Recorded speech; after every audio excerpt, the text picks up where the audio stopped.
Vi har vores formel for at regne r ud, som hedder r er lige med den endte rod er kn, divideret med k0 minus 1. Og så starter vi med den vi ved, som er kn er lige med k0 gange parentes start 1 plus r parentes slut i endte. Og så for at få isoleret r, der skal vi så have fjernet vores k0 på den her side, og det gør vi ved at dividere, for det står gange der.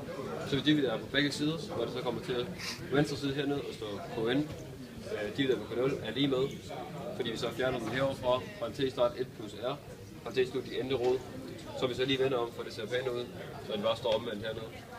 Og så for vores opløftede ende væk, der skal vi så tage den endte rod af parentes start 1 plus r, parentes slut i endte rod er lige med vores endte rod, som vi skal tage på den anden side også, af kn divideret med k0.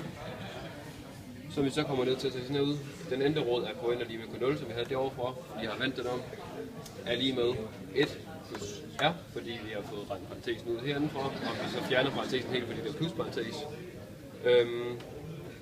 Det bliver så herned til, at den endte rod af kn divideret med k0 minus 1, fordi vi får fjernet 1 tal heroverfra for at få isoleret r, er lige med r. Og så vender vi den om, for at det ser pænt ud, så den til sidst hedder r er lige med den endte rod af kn divideret med k0 minus 1.